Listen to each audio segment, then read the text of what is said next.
Let's roll along here now and go to line number 4. And the gentleman who was in question, who was in the room during the NDP AGM this past weekend, and also with a pesticide update, Greg Malone. Good morning, Greg. You're on the air. Hello, Paddy. How are you? Very well this morning. How about you? I'm good. Yes, I was at the convention the weekend and had a surprisingly good time, actually. Because they're not always good time events. No, considering the ghost in the closet, it was a lot of fun. Yeah. No, there was a great feeling in the room, actually, and a lot of intelligent, outspoken people there giving their views. And I was, of course, really happy with the outcome. I think that's the best outcome for the party at present, because I really think that the party's lucky to have Lorraine, and she's so knowledgeable, so intelligent, and so much integrity, and she really knows the House. Now, I don't know of anyone in the party that knows the workings of the House as well as she does. She's a great anchor for the party and for new people coming in to show them the ways, and so. She's done admirable work, Greg, and I don't know if you heard my comments on it, but what I said, I guess, basically is when the party's fallen on harder times than they would have seen as their future, say, 3-4 years ago, I didn't understand the downside to shaking the trees a little bit to see who else might be interested, so that even if Miss Michael came out of a convention with 75% support from the members of the party, that would be different than coming out of this particular only one person in consideration type of vote. Your comments on that? Well, it's a very real world here in Newfoundland. Like, you see the other parties scratching around for leadership candidates. Not so easy to find them, is it? I agree. I mean, look at the PCs. They've acclaimed, Mr. Coleman. Mm-hmm. There's no fight there. There's no debate. There's no anything. And the Liberals are probably lucky to have Dwight Ball. In the States, they can't find anyone to lead the Republicans. So it's not always easy to have your leader when you want it. And I know there's a lot of excitement. Everyone's getting a new leader. Oh, this is great stuff, right? But I think, there's an old Chinese saying, when the water gets to the top of the dam, it'll go over. It won't go over before it gets there. So I think that it's just because we had these troubles with a couple of hot-headed MPs who bolted to the other side, that's not going to drive our agenda. We're not ready yet to pick a new leader. We don't have one in the offing, not one ready yet. I think we need another little while to prepare to get some new candidates and to get some leadership candidates in line there. Yeah. The people you could run out and grab in and, out of private life and ferry them in and that sort of thing. But I don't think there's any need to rush and really jump to the agenda of other people. Well, there's certainly no quick fix for any political party, regardless if you're riding high with 30-plus seats in the House of Assembly. Look no further than the PCs and the comments you pass on them. One last question, then we'll get on to the pesticide issue, Greg. Yeah. There was a long stretch of time where the NDP commentary would really lead people to believe that they were content with their position and their lot in life in the House of Assembly. Things like, you don't have to be in the government, you don't have to be on the winning team to affect change. And then it got away from that. There was much more buoyant and hopeful and optimistic view of the party and their potential in the House. Maybe official opposition. And God forbid, many people thought, my God, the NDP are actually in the race here. If you keep going like you were, it looked like we had, I don't know what the opportunity was to actually get elected, but there was a 3-party race, a real hotly contested campaign upon us, and now that's not it, and the comments have gone back to, well, you don't have to be on the winning team. Is that something that you should be wary of? And I know the point you're trying to make, but it doesn't necessarily breed confidence to harvesting the next candidate, leaders or otherwise. What do you think about that? Well, 3 steps forward, 1 step backward. Politics, like you say, it changes very fast. You can have a majority in the House, and suddenly you're on the bottom of the rung, on your way out, and everyone, you're yesterday's news. So, I think that the situation in the NDP, it did change, and they got a lot of optimism, and they were close to being the official party. And of course, when your position changes, your ambitions change too. But they've had a minor setback. They have to consolidate now. They have, the reason why they say that you don't always need to be in government, of course, is they're NDP. They're like women. They have to work twice as hard as the guys to get noticed, right? Mm-hmm. And the NDP national nationally and provincially, have influenced a tremendous amount of legislation of benefit to ordinary working people and Newfoundlanders and stuff. There's no doubt about that. Everything from healthcare and, unemployment, all those kinds of issues and stuff. So, they have to play the game according to the way the dice fall. And if they have 3 members, well, they have to work with 3 members. If they have 5, well, they'll work with 5. But I think that the party is good and stable now, and I think that they can attract, 2 or 3 more really good candidates. They can build the party up. And, I think that they're really, in a way, the only alternative. The Liberals and the Conservatives tend to play rather similar game and cater to the same forces. And, the actual business of the people, of spending their money on them, seems to fall between the cracks with both Tories and Conservatives. And you're left with the NDP to say, hey, wait a minute, what about a minimum wage here so that the working people can actually stay alive? The hardworking poor. What about this? What about that? They're the only party really that's listening to the people and trying to create an agenda that fits the needs of the people in Newfoundland. And of course, the money that's gone from Muskrat Falls. I mean, everyone's chasing that trail.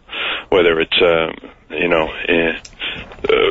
Russell Wangerski's been asking the question again and again and again, where's the money? And you've been asking the question. I don't know if anyone has a satisfactory answer to that. But that's a big question. That's our whole future there, and we haven't gotten a satisfactory answer where the money's going, what the priorities are, and what's the game plan. Yeah, the priorities, I guess, we need the examination of hearts and minds, a little tougher than the paper trail, hopefully, of money, and I guess we're all waiting for the next report from NALCOR, which is supposed to include an update on the fiscal issues, and that's going to be key for everybody's, to determine whether or not they have any support or lingering support or even further questions regarding NALCOR, the provincial government, and Muskrat Falls. To me, there's much more unanswered than there is up for debate based on fact, and that's going to be a problem for the PC government in particular. But Greg, before we run out of time, I know you called about pesticides. I have to say, you changed my tune on it based on our last conversation, but I know you had a pretty successful meeting. Why don't you go ahead and tell us what you have on your plate regarding the pesticide, the request for a ban? Well, we did have a good meeting, and people are very concerned about this. People who know about it. I mean, I advise everyone to go, on the web and look up Tordon 101 or look up CAP NL and inform yourself about these things. The minister is saying that, they go by Health Canada guidelines, and that's fine for them. But if Health Canada says it's fine, well, it's fine with us. That's not good enough for Newfoundland and Newfoundland's children. Health Canada is not protecting anyone in this regard. Health Canada has just fired 3 whistleblowers who tried to bring it to heel about very unenvironmental practices that were going on. We have up in Labrador, Paddy, we got deadly, lethal effluent flowing out of Valley into the ocean in Labrador. No one really cares about it. The environmental guy who was, you were talking about this, the guy who didn't do his job. He was afraid he was going to, upset Valley by reporting lethal effluent. That's the kind of protection we have in Newfoundland. People are afraid of these corporations. They're afraid, they're afraid to talk about, practically afraid to talk about helicopter safety going out to the rigs. They're afraid to talk about lethal effluent being spewed out all over Newfoundland by Valley. Valley doesn't care. Now they're planning to put power lines through Muskrat Falls and all kinds of new mining developments up on the west in West Labrador.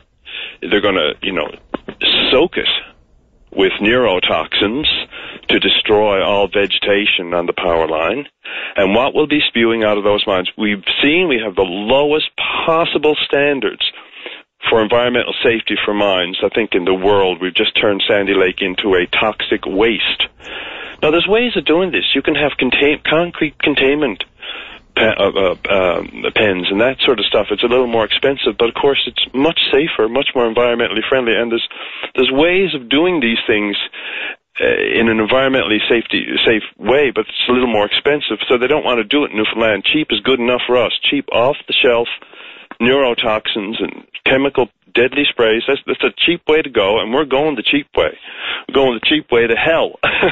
Labrador will be nothing but a running sewer of toxic waste. If we don't put in some standards now, it's not good enough in the 21st century to be soaking ourselves year after year in neurotoxins. And I got to remind everyone out there, we talk about loving our children, and I'm sure we do love our children, but we're not taking care of our children. They're obese. They're not being educated. They go to moldy classrooms, bust there over roads. They're graduated. They're functionally illiterate. Our children are functionally illiterate, not able to put together a sentence or write an essay question when they get to university. That's the standard of education here. And now we're dumbing them down with neurotoxins. All these neurotoxins. The interesting thing is, we have the highest cancer rates in Canada here, and we have escalating rates of neurobehavioral problems with our children. You can see the lineups for Ritalin outside every vice principal's office in every school in Newfoundland. Those lineups weren't there before. They were lined up to get the strap before, and they're lined up to get Ritalin. Yeah. We have a very bad situation here in Newfoundland. Do we love our children? Are we going to protect their brains? All these neurotoxins, all scientists around the world say they're dumbing us down. And you have the diseases that you noticed that you can diagnose, like ADD, autism, and the other ones. And there's a whole host of them and new names for them every day as they're discovering more and more. But underneath that threshold of diagnosable diseases, there's a whole range of disease and discomfort that's not diagnosed, perhaps not even noticed by people as they get dumbed down. So do we want to be dumbed down here in Newfoundland? I think that's the last thing we need. Why can't we get ahead of the ball here and ahead of the curve and do something that's innovative and creative and modern for a change, rather than be hauling the same old solution off the shelf as we did in World War II? We're hauling the same drugs, DDT and 2,4-D. We're hauling off the shelf these World War II vintage neurotoxins, very dangerous ones, and we're dumping them by the ton on us and our children. Don't say the children aren't getting them into their system because there's no way to keep them out. And I say children, even though it's every animal on the province is getting a nice lethal dose here, or not a lethal dose, a nice toxic dose of 2,4-D. And we can all add that to our blood system and our cells because it's measurable. It's actually measurable in your blood. If you're eating, for instance, if you're eating commercial vegetables, they can measure the amount of pesticides, organophosphate pesticides, the kind they spray on vegetables. They can measure that in your blood. And if you give up commercially grown vegetables and eat like your own or local or organic stuff for a month or so, you do your blood again and it's gone. Yeah. I mean, but other stuff doesn't go, like this 2,4-D, and this lingers. So. Well, I guess it's either thanks to you, or you certainly contributed to not only me understanding it a little bit more, but actually I think it's a mindset thing for the general public. They have this built-in belief of Health Canada and the guidelines put forward by, whether it be environmental assessments and otherwise. I never gave pesticides much thought. I really didn't. When it came to residential use, I just bought what I thought would help protect my investment and got rid of the weed or the bug or whatever else was around. Yeah. And now I just think differently about it, and until everybody starts to think differently, governments can hide behind the regulations and protections that they pretend to put forward. I think it's kind of maddening when you see the cycle and the circular nature of the regulation and what is actually going on. Greg, I've enjoyed the conversation immensely. I'm way over time for the break, but you're always welcome to stay in touch at your convenience. Well, Paddy, thanks a lot for calling. I really appreciate it. And like yourself, I was not really as aware when I started in this as I am now. And every week I get more upset, and I think that the people in government really should be as educated as I am. And if they were as informed as I am, or as people are becoming, they couldn't do these things to their own people, their own children. That's what I keep thinking. So information is the key. And yeah, I will be calling back. Thanks a lot for talking about it here this morning. Appreciate your time. Stay in touch. Okay, Paddy. Thanks, Greg. Bye-bye. Bye-bye.